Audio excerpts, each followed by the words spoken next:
Hi, John. Hi, Geezer. How you guys doing?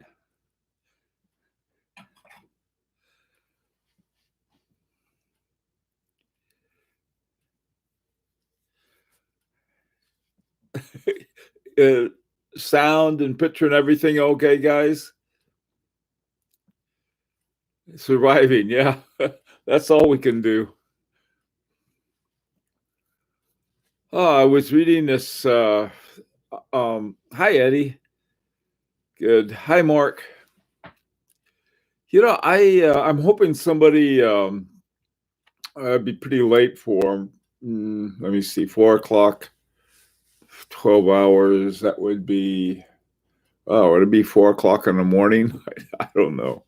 I've been concerned. I have some friends in India, and I've been concerned about them. I just started reading an article in the New Yorker, uh, and so if anybody knows anything or has a friend or something in India, let's keep an eye out for them. Hope everything works out for them. So anyway, we'll hang out for a while. We're waiting. I've got on my the H. Moser at Sea Endeavor Center seconds with the wind up movement, which is called the 343. It's got a 7 day reserve that usually goes about 9 days, and everything's working out.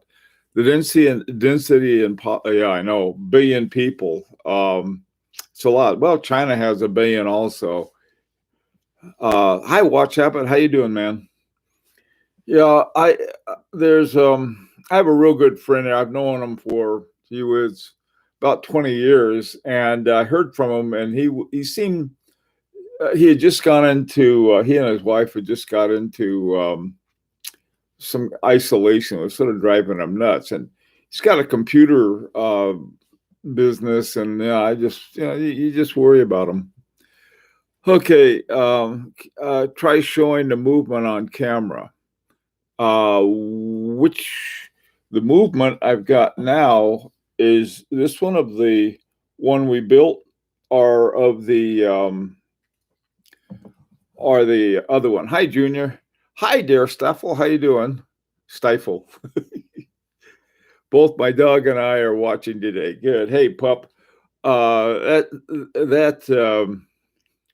your dachshund needs to keep a close eye on you, dear Stifle. Hey, Tom. How you doing, Thomas? Okie doke. Oh, the Moser 343. Okie doke. See if I can show you this. All right. Eddie wanted to see the movement on my 343. Okay, so we'll start with it. Let me see if you can see it. Okay. Yeah, there it is. Bingo. Um, that's my 343. And this is a 3 o'clock site over here, the exact opposite. It's hard to, I mean, these are really gorgeous movements, but like any movement like this, you need to use your eye thing. Hi, Mark. How's it going? Um, you know what? Earlier today, I'd wound up my Maurice Lacroix with a 736 in it, and the keeps great time. Right on the money. And two, this guy is also keeping a pretty good time. If you can see it there, it says 5 after 4, and it's 4 after 4. Close enough. Do you mind that the Côte de Genève are only a small section of the movement? Well, they're on all of the plates. It's just the way you look at it. I mean, the Côte de Genève are this. What you find, I think, with Mosers is you don't find a great deal of decoration. What you find is that most of, I think, what you would go for as a decoration are it's in the gold inlaid writings on it, telling you about it, and just the on laws, the and so forth. But it's not like, my Langenheim. It's got all of this engraving on the balance cock and so forth. No, I like them. Each one I think is important to have its own character, and I can take a look at an H. Moser movement and spot it just about anywhere. So.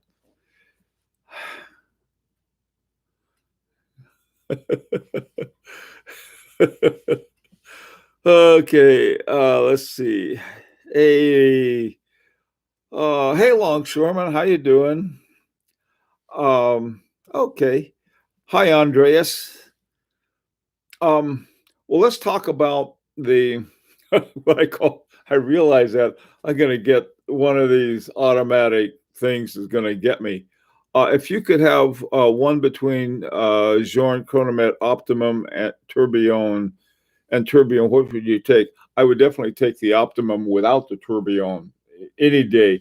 The reason for that, the Remontoir d'Égalité is the sort of the device in there for keeping accurate time. If you have the tourbillon, which is also responsible for the same thing, you're never sure whether it's the tourbillon working or the Remontoir d'Égalité. And so if you have one without the other, then it'll give you a little better idea. Hey, Stefan, how you doing? Yeah, not too late by a long shot. Yeah, that Langenheim is. I love that watch. What about Tourbillon d'Égalité? Yeah, no, yeah, that's what Geezer. It's not the it's not the Optimum. There's another one that sort of combines both of them, and that's the one I don't care for. I wouldn't shoo it away. Don't get me wrong, but it's the one I like is with the Remontoir. Really like that a lot. I keep hoping to find a Remontoir d'Égalité that is more affordable, but man, I tell you, I haven't landed one yet. The one, the Gronfeld, I don't know if you've seen that 1941 Remontoir. That's really a beauty too. Is just neglected, buddy. Yeah, right. Yeah, the Optimum, just there's no tourbillon, just a Remontoir. It's a funny kind of thing where you have something as you just have like this little window and you can see the Remontoir through that. It's not like a bigger window where, on the front where you can see a great big old tourbillon in its cage doing its tricks and stuff, but rather it's just little window, and it's going in there, rewinding it, and sort of cool. Oh, hi, let's see. Junior Johnson is here. Okay, well, let's get started. I just want to talk on, some of you guys saw this morning, if you were here this morning. This is the final product. It's all back together. And let me tell you what really the last step was. The two last steps are the ones I dread the most. Okay. The three steps I dread the most. One is putting on the second hand. And see how it sticks out right there? That's because the second hand I tried to put on a while back took off and decided to go into the black hole of second hands with single socks and women's scrunchies. They all disappeared down the same black hole. Well, so did mine. So I had an extra one. So I put this one on. And I was thinking, you can cut them back by that. Yeah, that's sort of cool. It sort of sticks out beyond the little subdial area right here. And then the other hands, they're great big old hands. And gee whiz, there they are. It's hard to get the light right on this thing. Maybe if I put it up close here. Yeah. And the old second hand is ticking away, and this thing is too. Okay, so that was the first thing I did. Those are tweezers. Putting it on, I used the tweezers and I used Rodico putty on the end of a pegwood stick and sort of picked it out of the bowl with that. You know, this is oh, mama, right here. Put this down. These little bowls here where you keep the parts, some of the hardest things that you have to do is to pull them out of here. And so I just put a little Rodico putty on the end of a stick and it comes right out. And then you sort of put it in the vicinity of where you want it to go, or you lift it off with the tweezers. Oftentimes beyond my skill level. What are your thoughts on the FP Journe Elegante for quartz? It feels pretty interesting. Yeah, the Elegante, I sort of like. I've been tempted on several occasions to get one of those. They got a great big one called the 48, and that was made for men. And if you turn it over on the back, you can see the quartz. I don't know what to call them. I guess electronics, where that go into it. And FP Journe put a little heart in there. I don't know. It's sort of, that's the heart of it, or it was sort of a romantic gesture because the first ones he made was for women.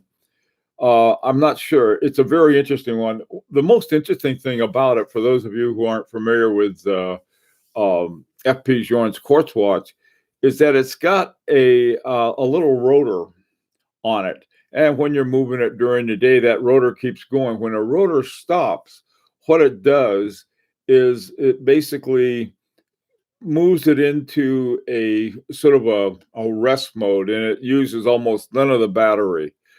And so the hands stop and everything, but there's a little something or other that little electronic device that keeps the correct time. So when you wake it up in the morning, you wear it and you go to bed, and the thing is, after 30 minutes, I think it stops and preserves the battery. You get up in the morning, you put it on, and it's really cool. The hands start and they go to the correct time. So it's not your typical quartz. And like I said, he designed the quartz movement. He didn't just take a off the shelf one and stick it in there.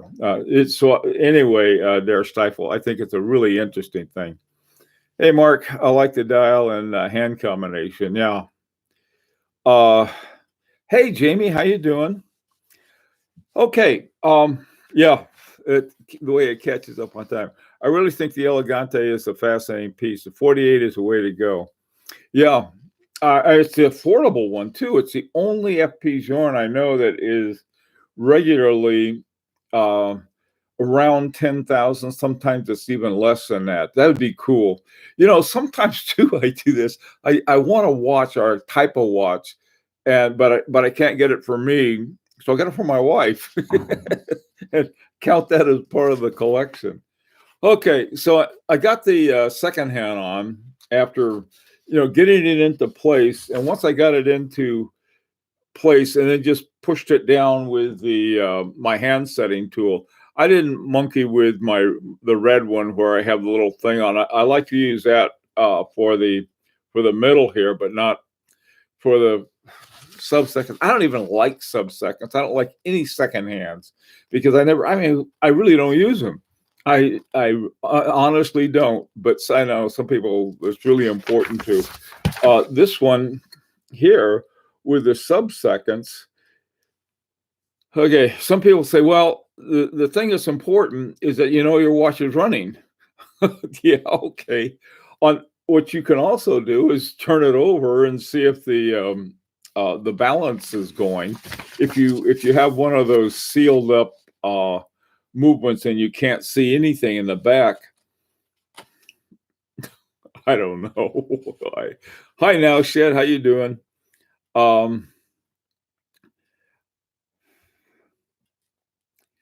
Okay. When you starting the build on the resonance equipment, well, give me a second, Eddie. I'm just about ready to finish this. By the way, Eddie, too, it's something I really want to do. I've been having to restrain myself from starting on it until I'm finished with this. Okie doke. Now here, this is the other part that I dread, and it's sort of hard to see. Okay, now this is the big picture. This is the balance cock right here. Okay, and then right at the top of it, right here, there's a screw, and there's a little clamp, and that clamp, that thing looks like, oh, hey, that shouldn't be too hard. You take the clamp and you what I do is I take a toothpick, put it through the clamp. The clamp is a little piece of metal with a hole in it. So I take that and I put it over the screw hole, and then with my tweezers I put off. So now I have it right over the screw hole. Getting the screw through the hole with the tweezers while it doesn't knock the clamp off is an Olympic event. I mean, it's really hard. What I finally ended up doing, I took a screwdriver, and by the way, it's a purple screwdriver for that size screw. It's a bigger screw. I took the Rodico putty, stuck it on the end of the screwdriver, stuck the screw to the screwdriver, and then put it in. And I was fighting, and of course the screw was going like this all the time. So I finally got it in, and all you got to do is if you can just get a twist or two into the grooves for the screw, then you're all set. And so and what that does, it keeps the movement from banging around. The back of the watch, I mean, when you put the back on, whether it's a solid or whether it's a exhibition window, it'll keep the movement in, but you don't want the movement to rattle around. Also, too, a little different here is that the stem had already been trimmed, and so I didn't have to go through that. That's another thing that's no fun to do. This stem right here, when I finish this guy up, I'm going to have to cut it down depending on the how it fits into the movement. That's another thing too, I think, is getting the move. All of them have to fit together. You have to get the dial that fits and the dial has to fit the movement. The movement has to fit the case, and all of those things together. And sometimes I've ordered a case that I thought, well, this case will work because it's such and such a millimeter, and it doesn't. It's just so there's always something happening. So I've got all of these cases. So anyway, okay, let's see what else is going on. Do you know Ophium Watch has your video on their website as reference? Oh yeah, that's cool. They had. I like that watch company. I'll tell you why. First of all, they tell you what you're getting. Second of all, it was really creative the way they did it. They went around, they got the most affordable but quality movement they could find. And it was Soprod and this other company in Switzerland that makes stuff for Soprod, owned by what's this company? It's a Spanish company. It's sort of like Richemont or one of those. Anyway, and then they, but they didn't do it for the. I kept trying to think of the name. I can't think of the name right away. Anyway, so then they went to Houghton Lannon and Kalin for the cases, and they went and had everything done. I'm trying to think. They did the hands, which is like. It's okay. They were very proud of the fact that we designed and made the hands ourselves, and looking at the hands, they're okay, but and then they got the Spanish leather worker, beautiful bands they had made with it. So they put a really good watch together, and I said so. And so they're bragging about it, I guess. We got a reviewer who liked it. Okay. Panerai Luminor 1950s titanium bracelet. Okay.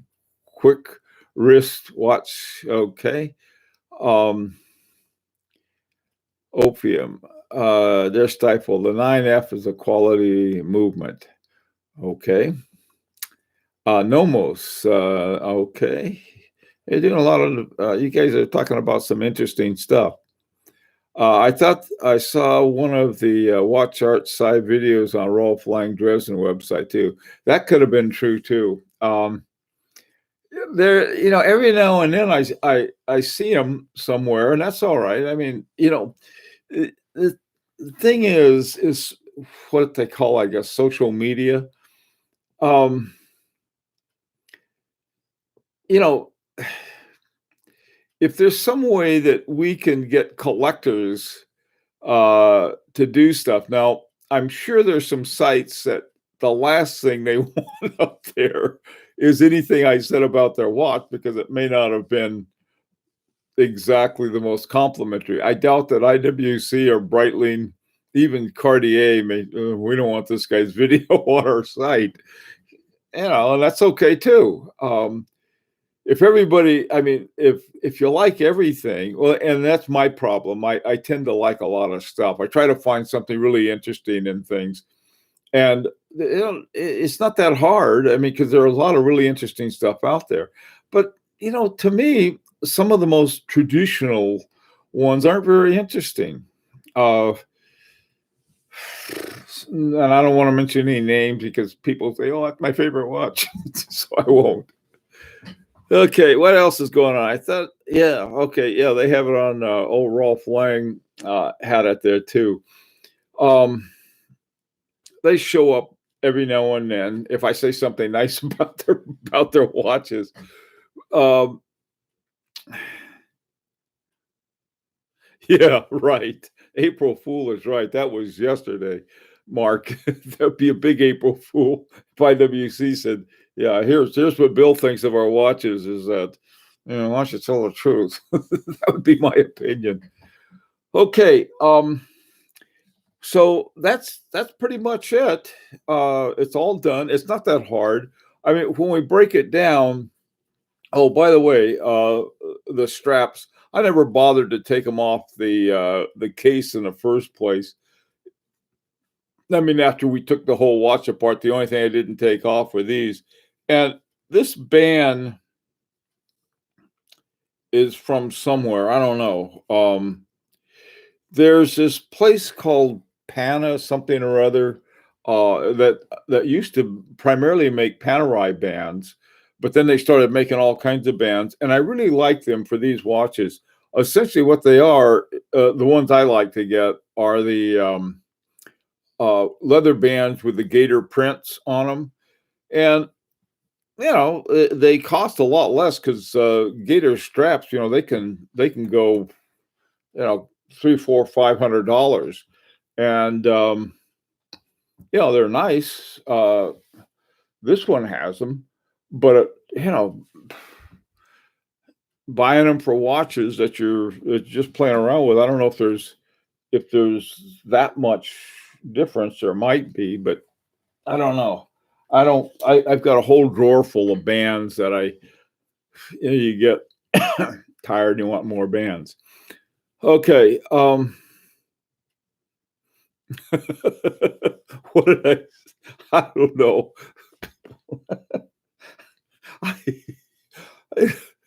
Junior, some of it, I don't know. So, is that you're making videos and somebody says something, you don't want to get into big fights all the time.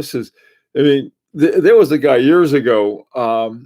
There was he was an attorney and a professor I think he was from NYU, and he retired, and I was in San Diego at the time at the San Diego State.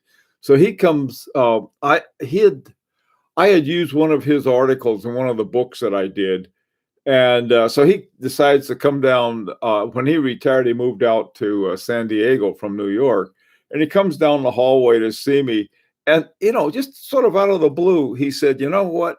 He said, "All of these fights that they have in, faculty gets in fights about all kinds of stuff. And he says they're not worth the candle." He's, which is just like they're not worth it.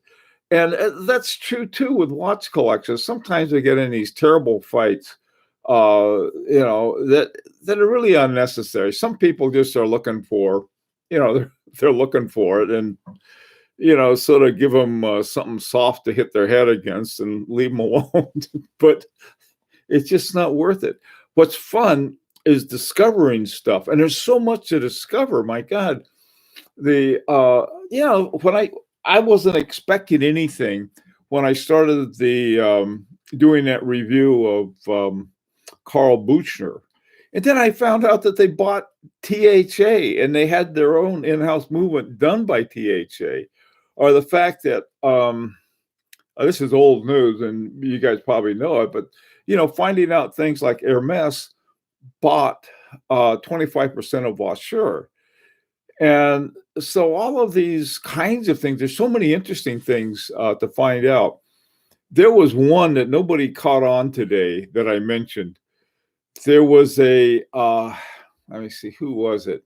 I'm trying to think the name of, there was a watch. Oh yeah, I know. I think I know what it was. There was this watch, this monstrosity that was for sale that I found. They took some pieces from the Titanic and put it on the bezel, and they made this big steampunk watch. I don't even remember who the watchmaker was. It was like, so I put that up on to generate discussion, and we got plenty of discussion. But one of the things I think on that watch, I think the movement was by a company called Concepto, and Concepto has a very interesting connection to the watches that Mark and I have. Okay. And so there's a mystery for you to solve. I had fun solving it. I'll leave it to you. See if you can find a connection between that monstrosity and, actually more, it's not so much a monstrosity. It wasn't, Concepto had nothing to do with making it. And some people liked it. They said, oh my God, wouldn't that be fun? I got piece of the Titanic, that's, whatever floats your boat, I guess. Okay, let's see. Romain Jerome. That's right. That's right, Thomas. Thank you very much. It was Romain Jerome. That's who did it. Yeah, there's another guy, I think it's Romain Godelier or something like that, or Godelier Romain, who's like tip-top watchmaker. Then there's Romain Jerome, and he does all kinds of stuff. Now they call it RJ, and I don't know if the person named Romain Jerome is still with him or not. Okay, Mark, you know it too. Good. Yeah, Concepto is very interesting. I'll put it that way. Yeah, Gauthier, that's it, Eddie. You're right about that. But these things are, if there are ways that we can have a lot of fun rather than get into stupid fights, why not? Romain Jerome is now bankrupt. Okay. That's another thing too. They were talking about, are we in recession or depression? I thought, oh man, this is not good. And we'll see what happens. Trying to think what happened, and a lot of people expect me to remember what the last one was like in 1919, but I don't know either. None of us do. So, everyone's just trying to do the best they can, I guess. He decided it before the crisis. Yeah. His Pikachu watches. Yeah, Geezer. Yeah, he had some interesting stuff with that. I mean, I don't think there's a watchmaker who hasn't done something really interesting. And the whole thing, though, with putting some little sliver from the Titanic in a bezel, uh, it's almost like grave robbing or something. Maybe somebody are thinking Leon DiCaprio when they get it. Oh boy, he was in a movie with it. What do you think of the handset on a Rolf Lang Canaletto? Are they too thin to be legible for my old eyes? The hands, Mark. Uh, they it depends a lot on the color combination. The gray and the silver, you got to sort of really look at it. Uh, One of my favorite watches that I've really got to look at a lot because of the color combination is my Harry Winston. And it's got the bi-retrograde and all of these things. I thought this one was going to be hard because I had the brown with the gold, but you can see it even from here. It's really easy to read, and you never know the combination that's going to work. And this combination, the brown and the gold, which I happen to like together, work really well. Nothing beats the Moser Swiss cheese watch. So yeah. Well, actually, better than the Swiss cheese watch is my very favorite is the Icon watch. Have any of you seen the Icon watch? The Icon watch was what Mayan had his guys do. He took every stereotypical element that goes into so many watches, and he made a watch with every one of those. It had a tourbillon, it had Pepsi bezels, it had parts from every stereotypical thing. And he called it the Icon watch, and he took it to SIHH a few years ago. Well, every year he came up with something. One was a Swiss cheese watch, and God knows what else he did. But anyway, so he shows up with this thing, and everybody saw it, but the people at SIHH got so upset at him that they made him take it down, put it away. And I asked him about it. I told him during that interview that wasn't published. Well, I said, hey, you got any of those Icon watches? He said, a lot of people want to know that. I bet they do. That would be more fun to have a watch like that. It just be fun. Okay, let's see. Yeah, that was very controversial. Why would the Icon watch be controversial? And the fact that Breitling gives some Breitling caliber name to an ETA movement, why would that not be controversial? That's what you never hear people, the SIHH, puffing around. Oh, they shouldn't do that, or IWC, or one of these other ones. Oh, we got this from, they're charging $4,000 or $5,000 with something I could knock together here. I think I'm going to make my own Icon watch. It's sort of like I'll make a Breitling or something. Just, hey, come on, guys. I'm not saying that Breitling and IWC don't have good watches. The IWC Portugueser is beautiful, wonderful watch.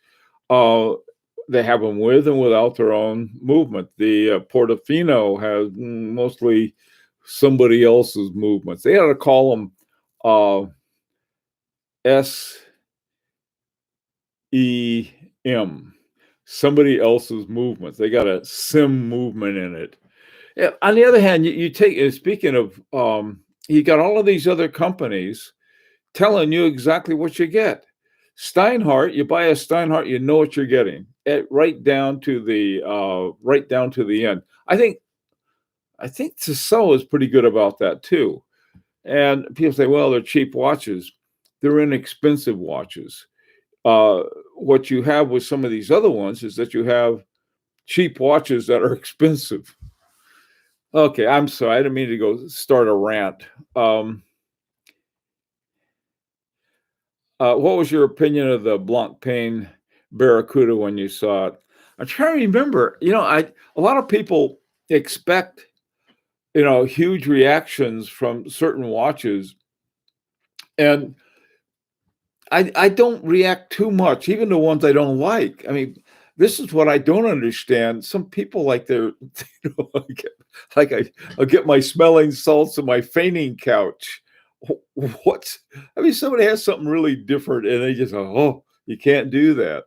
But they don't say, they don't really rat out, and they should, the companies that are cheating us by not giving us full information.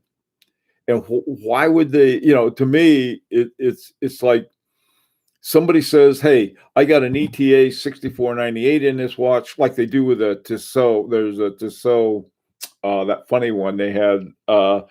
It was the Heritage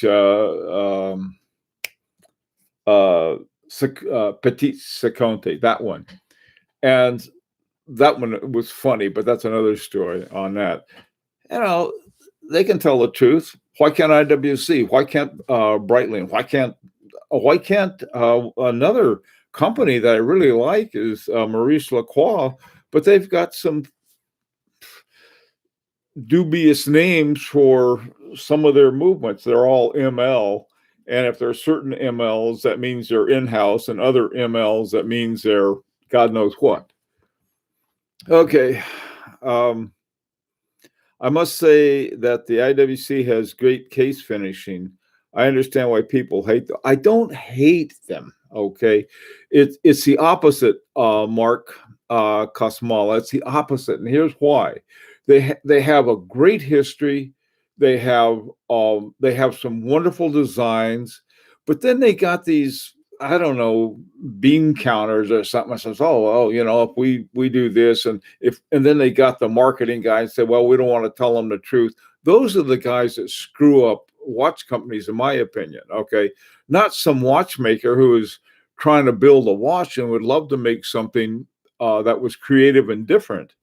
But it's the other guys that are, I think, get in the way of themselves, because IWC and Breitling both have, somewhat of a storied history.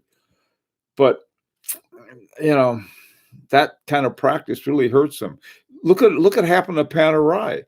Panerai totally changed everything, put in nothing but in-house movements. And the 318 scandal almost killed them. It did with a lot of people. So, you don't hate them. You just you don't like something that they do. Nobody likes a cheater, okay? And that's what it's about. And it's sort of like they're shooting themselves in the foot. That I see it as, rather than hating anybody. The new Powermatic 80 with CO 7.811 are a nice economical watch. Nobody in that price range offer 80-hour power reserve with such great accuracy, and they do it at 3 hertz. That's the other thing. So with 3 hertz, you're not beating it like a rented mule. And I like that too. That's another thing about it that I like. Why would a company do that to their reputation by staying quiet about informing the buyer? I'll tell you what it is, Mark. This is why I think it's important for us as collectors, this stuff. I mean, most people don't bother. They'll go by some reputation. They'll say, oh, everyone says that this is such a great watch company. I was reading this novel one day, and there was apparently somebody was supposed to be a watch expert, and he was going on about IWC, and I thought, that was the end of that novel for me. So some people really don't go into it the way that I think watch collectors, if you're going to like that kind of stuff. I know some watch collectors who, I don't do much with vintage, but I've learned a lot from vintage watch collectors. So some of these guys, I'll see a movement or have one, and I know the history of it and things like that. And that I like. Oh, when you get a Cellini, I don't know. When they come down to when I can afford one, I guess there's, Geezer, there was this one I've been looking at, and it hasn't changed in price. But the more I look at it, the more I realize it's not in the greatest shape. There's some from Japan that look to be in great shape, but I don't know. I'm going to wait until I get a really great deal on one before I get one. I like those. Look at the movement on those things. There's a Patek Philippe Gondolo 5124, I think is what it is. Both of them are gorgeous. The Patek Philippe costs about, oh, I don't know, maybe between $16,000 and $20,000. The the bottom price, I guess, of the Cellini Prince is about six. But if you flip them on the back and look at the movements, they both have beautiful shape movements. And that Rolex movement is everywhere as elegant as the Patek Philippe movement. And there are all of these great things out there. Of course, I always find you find something I like better. It's usually what happens. Uh, Cellini Moon is great. Love that bit of meteorite on the moon phase. Yeah, that's a cool one too. Most Rolex owners, buyers don't care for Cellini too much. Cellini is sort of their dress watch from the bread and butter watches for Rolex are their sports watches, and that's where they make their steady money. They, uh, I don't know. You take Patek Philippe. That's a funny company in this sense, is that they make their best sellers are, I think, their sports watches, which is the Nautilus and the Aquanaut. On the one hand, they're famous for their dress watches, though, and so you have a lot of Calatravas, but then you have their complications, and other people like the complications in it. But then, so not enough people bought the Gondolo, so they dropped it. Um,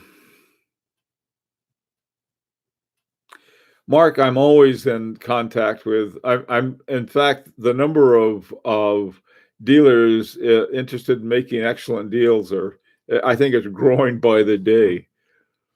Um,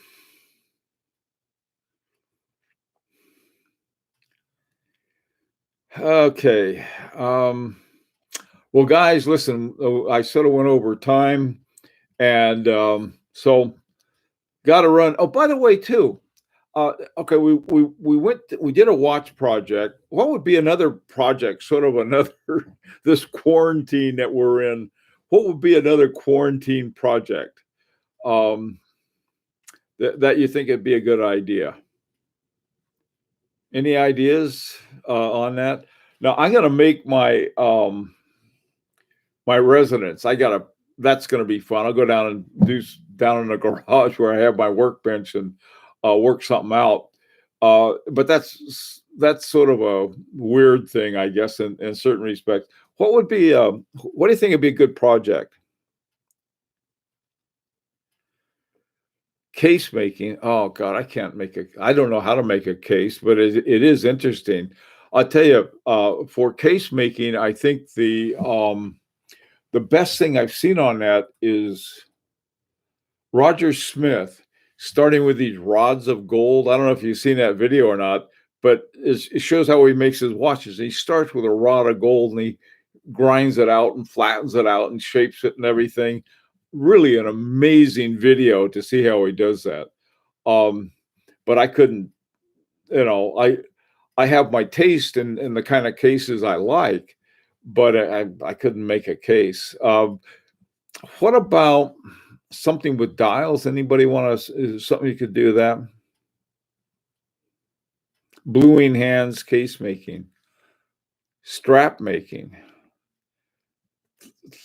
What? Throw a bunch of watches in the washing machine and see who the winner is.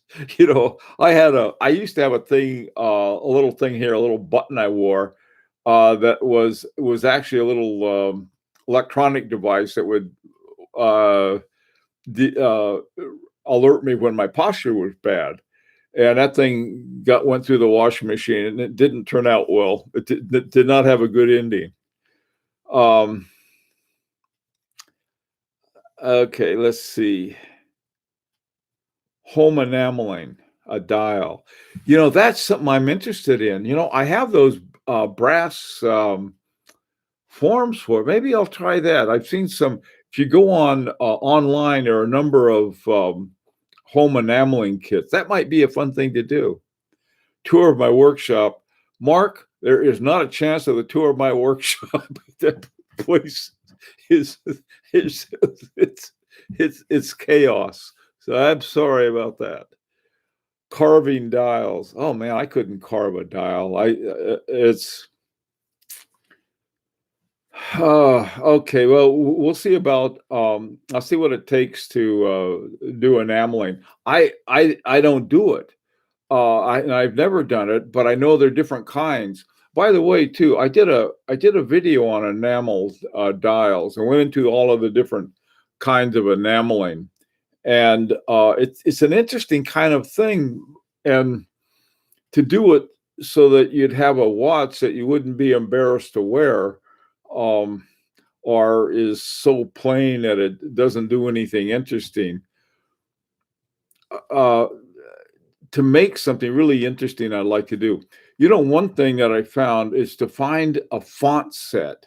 That I think would be cool. A really cool number font set that you could use for a dial. That's something, something out of the Art Deco or even Art Nouveau. Some of these really flowing ones, and some of the modern ones. There's all kind. I love fonts. I'm a big font nut. Anyway, take care, everybody. Stay safe, and I'll talk to the morning crew, see if they'd be interested in. And hasta mañana.